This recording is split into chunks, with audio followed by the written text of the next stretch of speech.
আমাদের মূল দাবি মূলত নুরুরে নিয়ে, যে ভিপি নির্বাচিত হয়েছে তাকে তো শিবির, ছাত্র শিবির যেটা সরাসরি সমর্থন দিচ্ছে, আপনারা দেখছেন তাদের লিখিত প্যাডের মাধ্যমে তারা সমর্থন দিচ্ছে।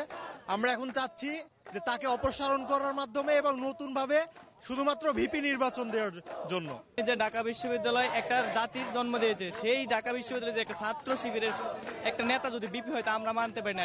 ঢাকা বিশ্ববিদ্যালয় শিবিরের রাজনীতি আইন করে বন্ধ করা, সে জায়গায় যে নুরু এই ডিসি স্যারের বাসভবনে অ্যাটাক করেছিল, যে রাশেদ গংরা ডিসি স্যারের বাসভবনে অ্যাটাক করেছিল কোটা সংস্কার আন্দোলনের নামে, তারা কিভাবে এই নির্বাচনে প্রতিদ্বন্দ্বিতা করে। এই যে প্রশাসন যে রাতের অন্ধকারে শিবিরের সাথে আঘাত করে এই যে নির্বাচন ফলাফল ঘোষণা করলো, এটা আমরা মানি না, এটা বর্জন করছি।